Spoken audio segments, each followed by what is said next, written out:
Pada hari saya memutuskan untuk mendonasikan tubuh saya menelepon kakak perempuan saya yang sudah 7 tahun tidak saya hubungi. Dia lama sekali menjawab telepon. Saya langsung menyampaikan maksud saya. Lalu saya hati-hati menambahkan, ini hanya butuh tanda tangan saja. Tidak akan memakan waktu lama. Dia langsung berkata, kamu gila, ya? Lalu langsung memutuskan sambungan telepon.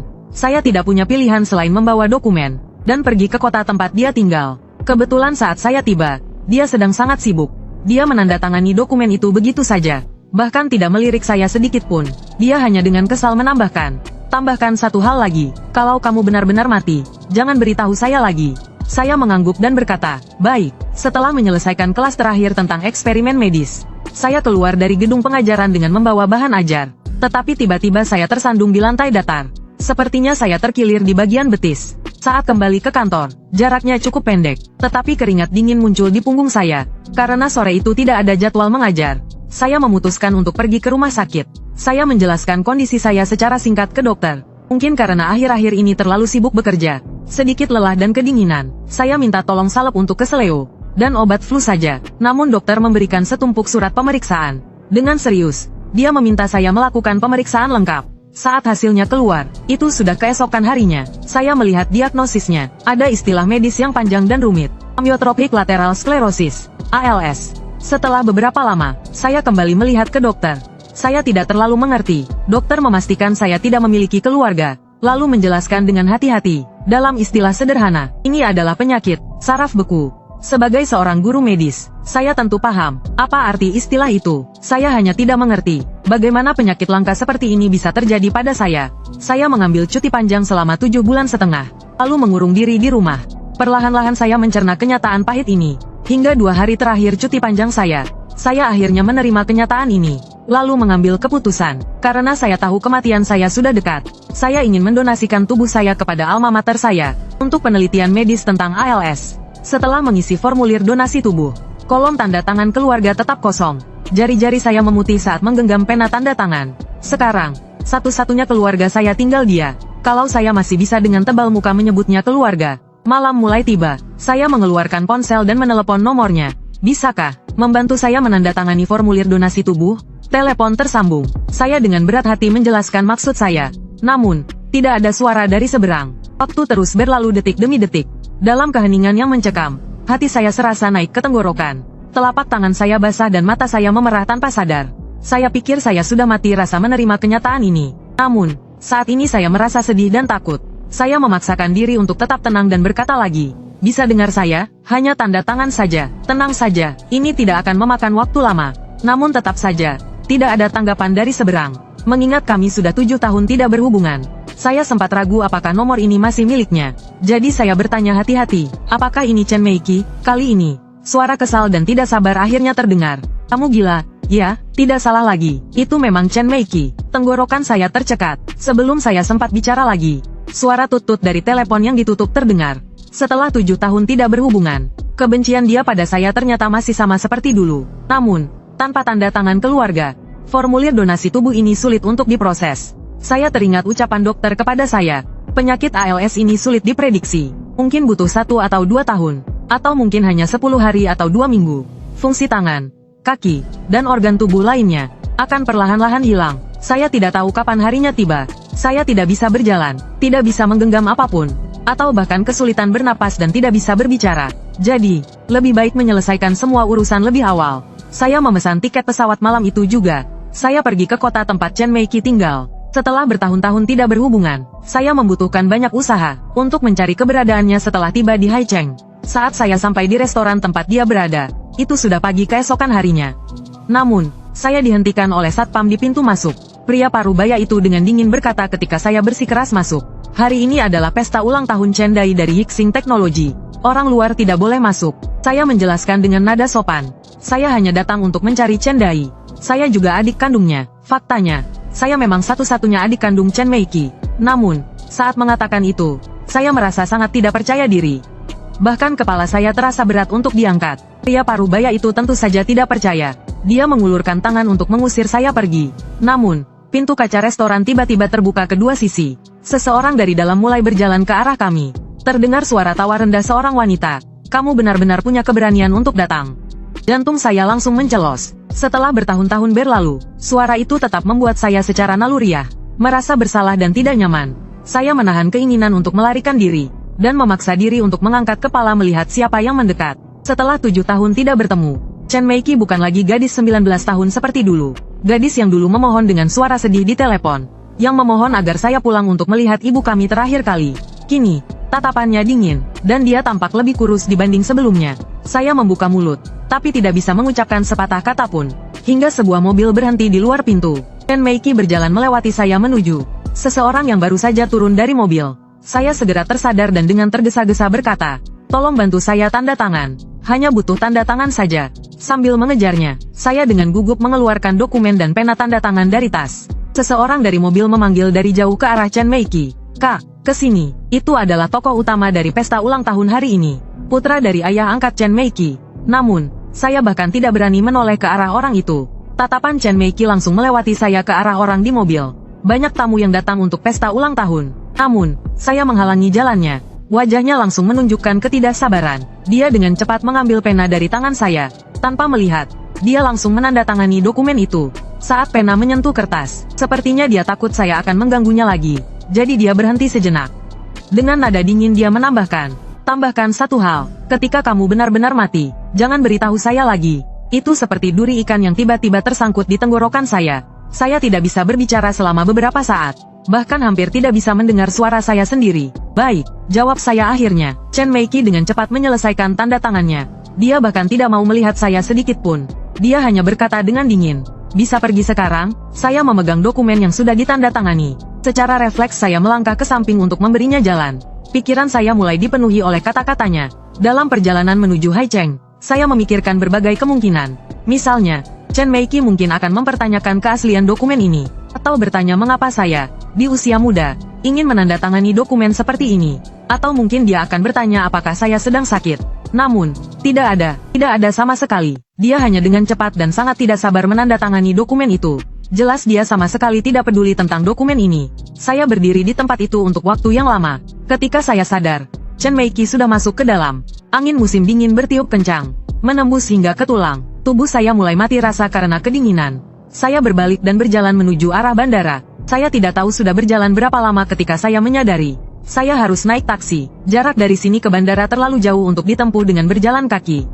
Pikiran saya sangat kacau. Saya tidak tahu bagaimana saya bisa kembali ke Nanxi. Saat sampai di rumah, sudah lewat pukul 2 dini hari. Saya menyalakan komputer dan menulis surat pengunduran diri. Rencananya, saya akan menyerahkannya ke dekan pagi harinya. Ponsel saya berbunyi. Ada pesan dari Song Yao. "Dekan Zhao bilang kamu mengambil cuti setengah bulan. Sebenarnya ada apa denganmu? Kalau kamu tidak menjawab, saya akan lapor polisi." Saat itulah saya sadar, sejak kemarin sore, dia sudah mencoba menelepon saya berkali-kali, dan mengirim banyak pesan. Namun ponsel saya dalam mode senyap, ditambah dengan kondisi mental saya yang kacau. Jadi saya tidak menyadarinya. Song Yao baru saja kembali dari perjalanan dinas ke firma hukum di luar kota kemarin. Saya segera meneleponnya kembali. Dia terus bertanya dengan penuh kekhawatiran selama beberapa waktu. Saya tidak berani mengungkapkan penyakit saya. Saya hanya mengarang alasan untuk mengelabui dia. Dia tampaknya setengah percaya. "Chen Ze, kalau kamu menghadapi masalah, pastikan untuk memberitahuku." Setelah menutup telepon, saya menahan rasa sedih dan menatap surat pengunduran diri itu. Akhirnya, saya merobek kertas itu. Tiba-tiba saya teringat, saya masih memiliki utang pada Song Yao. 50.000 yuan, tidak terlalu banyak, tapi juga tidak sedikit. Dia sendiri juga hidup dengan kesulitan. Sebelum saya mati, saya harus melunasinya. Sekolah hanya menyisakan waktu setengah bulan hingga akhir semester. Saat semester berakhir, saya seharusnya menerima bonus akhir tahun sekitar 30.000 yuan. Ditambah akhir bulan ini, saya akan membawa mahasiswa untuk mengikuti kompetisi eksperimen medis nasional. Kemungkinan menang cukup besar. Ada juga gaji bulan depan. Kalau semuanya dijumlahkan, seharusnya cukup untuk melunasi utang pada Song Yao. Saya menyentuh betis saya yang terasa lemah. Setengah bulan lebih, seharusnya saya masih bisa bertahan. Keesokan harinya, saya kembali bekerja seperti biasa. Namun setelah menyelesaikan kelas besar di pagi hari, saya melihat Chen Meiki muncul di luar pintu kelas. Dia ditemani oleh pimpinan sekolah. Tatapannya langsung mengarah ke saya di atas panggung. Saya tidak mengerti apa maksudnya. Sesaat saya bahkan berpikir mungkin saya salah lihat. Padahal kemarin dia masih berada jauh di Haicheng. Pimpinan sekolah memberi isyarat agar saya mendekat. Lalu Chen Meiki dengan nada sarkastis bertanya, "Apakah kamu ingin bilang ini kebetulan?" Saya tidak mengerti maksudnya, sampai dia melirik ke arah kelas. Kemudian seorang siswa laki-laki berlari keluar, memanggilnya, "Kak." Saat itu saya baru menyadari, putra ayah angkat Chen Meiki, adik barunya, adalah murid saya, Muge. Dunia memang penuh dengan kebetulan. Tidak heran ketika saya pergi mencarinya di Haicheng kemarin. Suara laki-laki itu terasa familiar. Saya menjelaskan dengan tenang, saya benar-benar tidak tahu tentang hal ini sebelumnya. Namun Chen Meiki jelas tidak sabar, dan langsung memotong ucapan saya. "Kamu harus mengundurkan diri." Saya tertegun, hampir tertawa karena marah. Atas dasar apa? Chen Meiki menatap saya dengan penuh kesombongan. Sikapnya sangat arogan, seolah tatapannya adalah sebuah belas kasihan. Karena saya tidak percaya padamu, baik karaktermu, maupun kemampuan mengajarmu. Saya tidak ingin adik saya berada di bawah pengawasanmu. Kamu, tipe orang seperti ini. Saya berusaha menekan rasa sakit di dada saya, lalu menatap matanya. Saya menolak. Chen Meiki tertawa kecil. "Kalau begitu, saya bisa memindahkan Muge ke sekolah lain. Gedung laboratorium dan peralatan penelitian yang akan saya donasikan ke sekolah ini. Kebetulan kontraknya belum ditandatangani. Lebih baik saya sumbangkan ke sekolah baru." Pimpinan sekolah segera menyela dengan cemas. "Ada kesalahpahaman apa antara Anda dan Pak Chen? Bagaimana kalau kita duduk dan membahas ini dengan baik?" Chen Meiki memberi isyarat kepada Muge untuk kembali ke kelas. Lalu dia menatap pimpinan sekolah. "Tidak perlu membahas ini. Saya tidak ingin berbicara dengan Pak Chen ini. Dalam 3 hari, apakah dia akan pergi atau tidak? Beritahu saya hasilnya." Setelah itu, dia langsung berbalik dan pergi. Pimpinan sekolah tampak bingung. Namun, pimpinan sekolah mencoba menenangkan saya. "Tidak perlu khawatir, Pak Chen. Sekolah kami tidak akan memecat seorang guru tanpa alasan. Jika perlu, kami bisa membatalkan donasi." Meski dia berkata begitu, dampak dari kehilangan donasi sebesar itu tentu tidak akan kecil bagi sekolah. Saya melihat punggung Chen Meiki yang pergi, dan akhirnya memutuskan untuk mengejarnya. Telapak tangan saya terasa sakit. Saya menarik lengannya, lalu menghalangi jalannya. Kata-kata sudah di ujung bibir saya, tapi saya menahannya karena logika. "Chen Meiki, kamu tidak bisa melakukan ini." Chen Meiki menunduk menatap saya, seolah mendengar lelucon. Sudut bibirnya menyungging senyum sinis. "Kenapa saya tidak bisa?" Saya menarik napas dalam-dalam, berusaha menenangkan diri sebelum menjawab. "Jika ada masalah, kita bisa membicarakannya baik-baik. Tidak perlu begini, membicarakan baik-baik." Chen Meiki tertawa kecil. "Pak Chen, apa yang kamu bicarakan itu lelucon?" Dulu, dia memanggil saya Zeze dengan lembut. Kadang dengan rasa putus asa, kadang penuh kasih sayang. Sekarang, panggilan Pak Chen itu dingin dan sinis, penuh dengan ejekan dan kebencian. Chen Meiki mengibaskan tangan saya dari lengannya, lalu dia dengan kuat menepuk-nepuk lengan bajunya, seolah menghilangkan sesuatu yang kotor dan menjijikkan. Kemudian dia kembali menatap saya dan melanjutkan, "Karena ayahmu yang berselingkuh punya uang, dan kamu memilih untuk tinggal bersama ayahmu saat orang tuamu bercerai. Bahkan ketika ayahmu menggunakan kekuasaannya untuk mengusir ibumu, demi sebuah kalung edisi terbatas, kau rela meninggalkan ibu dan kakakmu. Bahkan saat ibumu sekarat, kamu tidak mau menemuinya untuk terakhir kali. 7 tahun tanpa pulang ke rumah. Bahkan tidak pernah menyalakan dupa untuk ibumu." Nada suaranya tiba-tiba berhenti. Tatapan matanya yang penuh ejekan berubah menjadi kebencian yang mendalam. "Orang seperti ini, mengapa tidak kau ajari saya bagaimana cara berbicara baik-baik dengannya?" Itu seperti batu besar yang tak terlihat menekan punggung saya hingga membungkuk. Saya tidak bisa mengangkat kepala. Butuh waktu lama sebelum saya bisa berbicara dengan pelan. "Banyak hal tidak seperti yang kamu bayangkan." Chen Meiki tersenyum dingin, dan suaranya terdengar di atas kepala saya lagi. "Oh, begitu ya, kenapa tidak kamu ceritakan semua penderitaan dan alasanmu? Saya akan mendengarkan dengan seksama." Saya membuka mulut, tetapi kemudian teringat penyakit saya. Pada titik ini, mengungkapkan kebenaran hanya akan membuat Chen Meiki bersedih saat saya meninggal. Apa gunanya? Daripada begitu, mungkin lebih baik jika dia terus membenci saya. Nada suara Chen Meiki penuh dengan kepuasan balas dendam. "Akhirnya kamu datang mencariku, hanya demi pekerjaan dengan gaji beberapa ribu yuan sebulan. Kamu rela merendahkan diri, bukankah karena Chen Changming di penjara, dan hari-harimu yang indah sudah berakhir?" Chen Changming, dia adalah ayah saya dan Chen Meiki. Karena kejahatan ekonomi, dia dijatuhi hukuman penjara seumur hidup.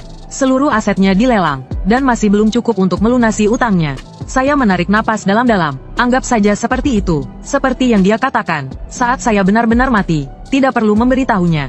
Seperti ini juga baik. Saya tidak ingin mendengar lebih banyak tuduhan atau hinaannya. Saya berbalik untuk pergi dari tempat itu. Namun pergelangan tangan saya tiba-tiba ditarik oleh Chen Meiki. Dia tampak marah. "Kenapa? Kamu tidak bisa mengarang cerita lagi?" Saya dengan paksa menarik kembali tangan saya. Rasa lemah di tubuh saya kembali terasa. Baru 1 langkah berjalan, kepala saya pusing, dan langkah saya goyah. Lalu saya terjatuh ke tanah. Hampir tidak mungkin bagi orang dewasa untuk jatuh begitu saja tanpa alasan. Jadi, keadaan saya terlihat sangat mencurigakan. Seperti yang saya duga, Chen Meiki menatap saya yang terjatuh dengan pandangan dingin, lalu tertawa. Setelah sekian tahun tidak bertemu, kamu tidak berkembang dalam hal lain, tapi berpura-pura sakit dan mengasihani diri sendiri. Kamu sangat ahli. Mungkin awalnya dia berniat mengatakan sesuatu pada saya, tetapi karena penampilan saya yang menjijikkan, dia kehilangan minat untuk berbicara lebih banyak. Dia berjalan melewati saya, meninggalkan satu kalimat terakhir yang ringan. Kamu sama seperti pria itu. Sama-sama pantas mendapatkannya. Kata terakhir itu diucapkan dengan penuh kebencian melalui giginya. Saya hanya memandanginya pergi, tanpa menoleh hingga dia menghilang di ujung tangga. Saya duduk di sana cukup lama, memaksakan diri untuk bangkit, berpegangan pada dinding dan meninggalkan tempat itu. Saya meninggalkan surat pengunduran diri dan keluar dari sekolah. Saat keluar gerbang sekolah, mobil Song Yao sudah menunggu di luar. Dia tahu tentang pengunduran diri saya, dan tampak marah, membela saya. Kenapa Chen Meiki bisa memperlakukanmu seperti ini? Baru saja Song Yao selesai bicara, Chen Meiki kebetulan keluar dari sekolah. Sebelum ayah saya di penjara, Song Yao adalah penasihat hukum ayah saya, dan pernah menangani banyak kasusnya. Jadi, Chen Meiki selalu sangat membenci Song Yao. Saat melewati kami, Chen Meiki menyeringai dingin dengan ejekan. Song Yao langsung marah besar, dan berteriak pada punggung Chen Meiki. Tahukah kamu, Chen Ze selama ini? Langkah Chen Meiki sempat terhenti. Saya menurunkan suara dengan nada memohon.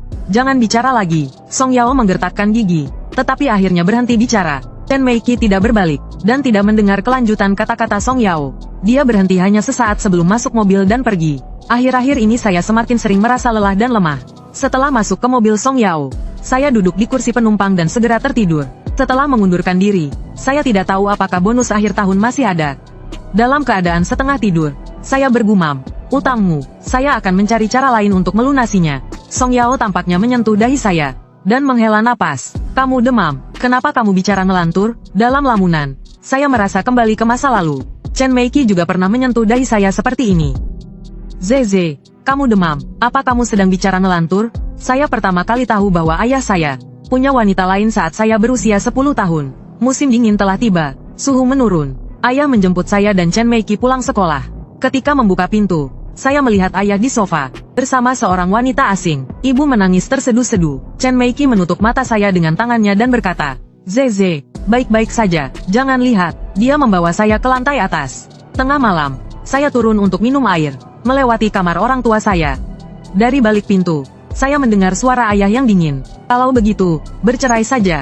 Pria kaya mana yang tidak seperti ini? Tapi Lansin sudah punya anak. Saya harus memikirkan mereka. Kamu harus pergi tanpa membawa apapun. Di akhir proses perceraian yang panjang, ibu saya menerima syarat untuk pergi tanpa membawa apapun. Sebagai gantinya, dia mendapatkan hak asuh atas saya dan Chen Meiki. Kami pindah dari villa mewah seluas ratusan meter persegi ke apartemen sewa tua kurang dari 50 meter persegi. Ibu bekerja serabutan di siang hari. Dia menyisihkan waktu untuk terus meminta tunjangan anak dari ayah.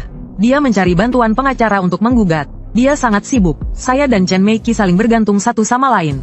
Setiap hari setelah sekolah, Chen Meiki menjemput saya di kelas.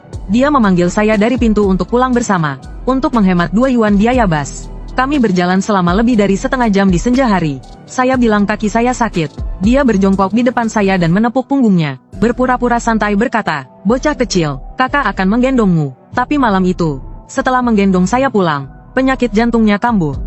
Dia berbaring di sofa kesakitan. Saya buru-buru memberinya air dan obat.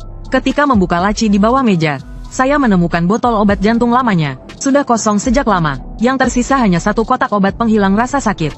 Dari jenis yang paling murah. Harganya kurang dari 1 yuan per butir. Malam itu, ibu pergi menemui ayah untuk meminta tunjangan anak. Dia tidak pulang hingga larut malam. Saya menggunakan telepon rumah untuk menelepon 120.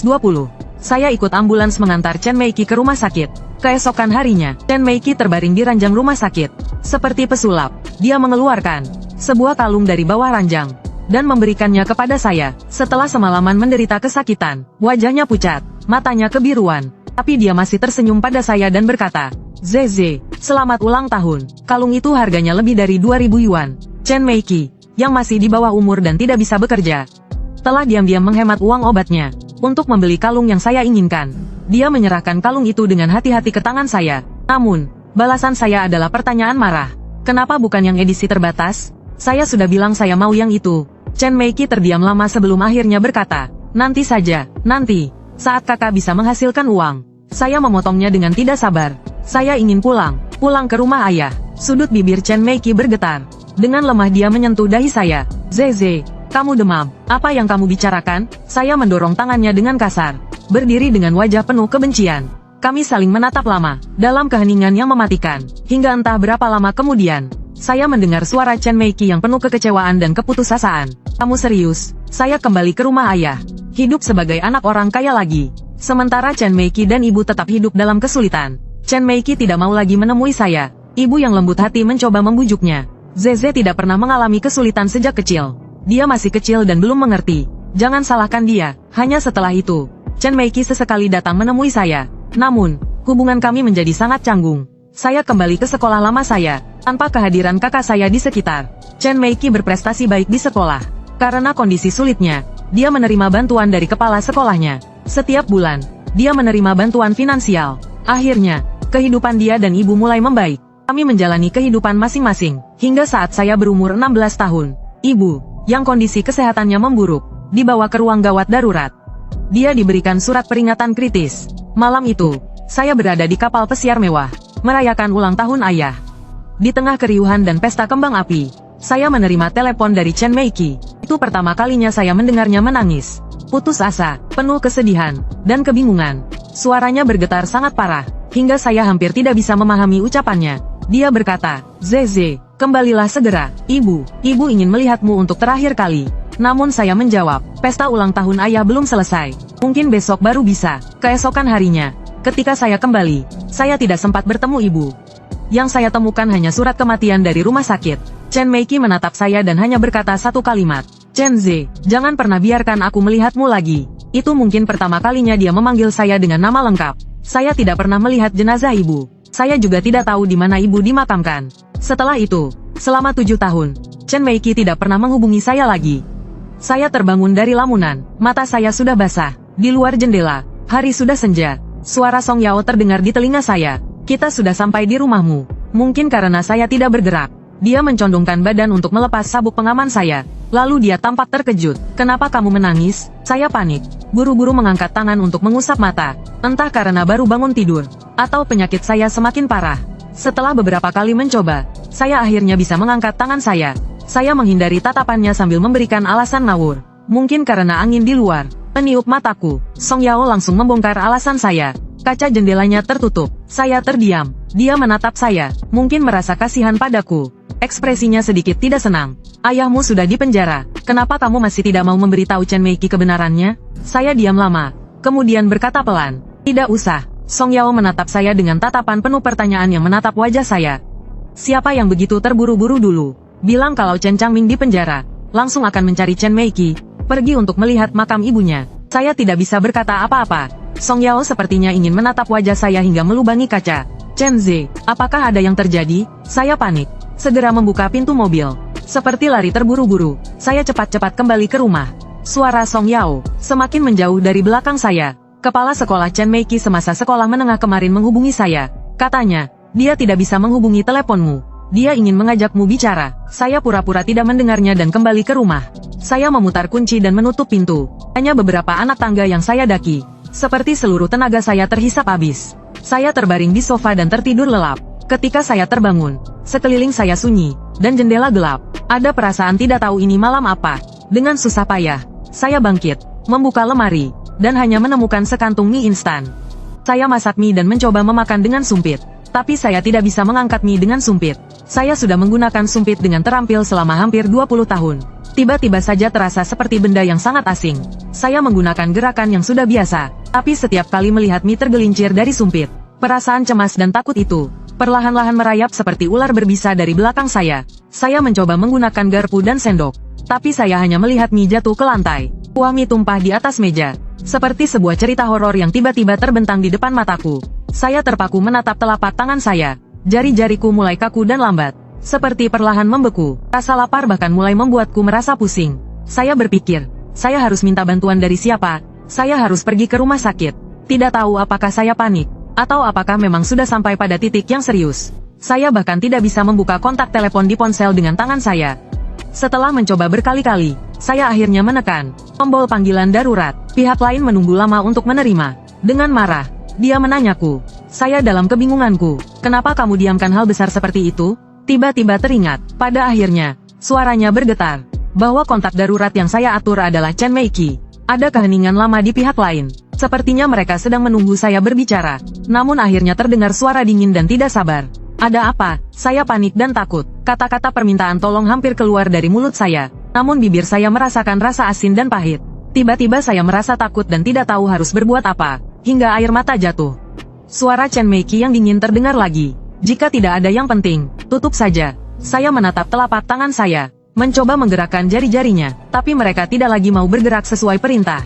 Coba berdiri. Tetapi sepertinya saya sudah tidak bisa berdiri lagi. Pikiran saya tiba-tiba menjadi kacau. Saya teringat berita yang saya lihat beberapa hari lalu, tentang seorang pasien ALS yang tubuhnya lumpuh sebelum meninggal. Tidak bisa berbicara, bernafas, atau menelan. Tubuhnya dipenuhi selang dan sangat menderita. Akhirnya keluarganya tidak tega dan mencabut selang oksigennya. Saya tiba-tiba berpikir, jika saya juga sampai pada titik itu, jika saya meminta Chen Meiki untuk mencabut selang oksigen saya, pernapasan saya tiba-tiba terasa sangat sakit.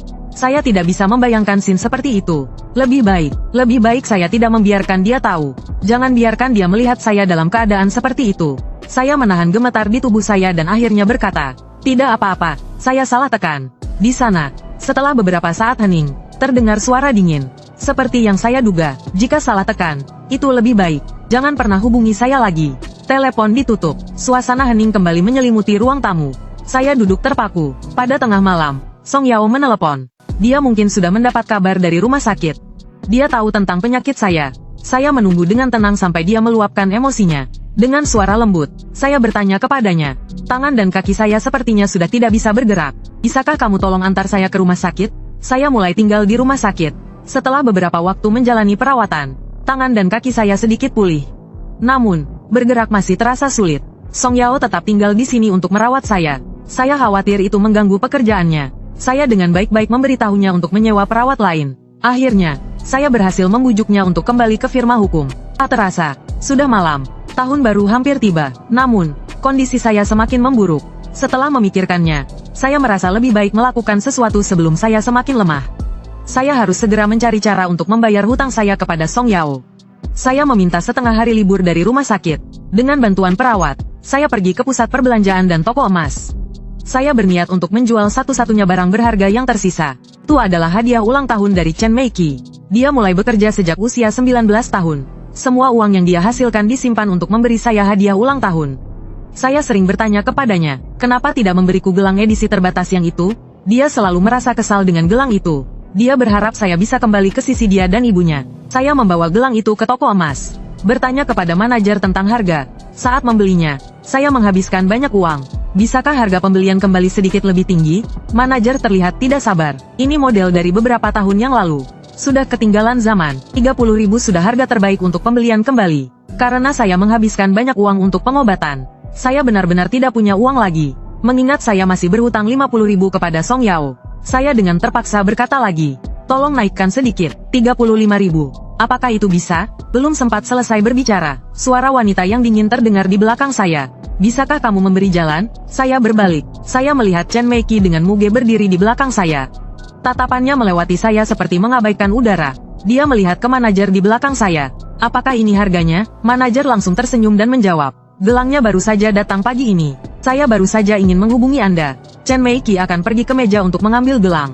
Muge, namun, menatap gelang di tangan saya. Mungkin dia merasa, saya seorang guru yang kehilangan pekerjaan, dan terpaksa menjual perhiasan, yang sangat menyedihkan. Dia menarik lengan baju Chen Meiki dengan hati-hati dan berkata, Guru Chen, saya rasa gelang ini sangat cantik. Apakah bisa dijual kepada saya? Harganya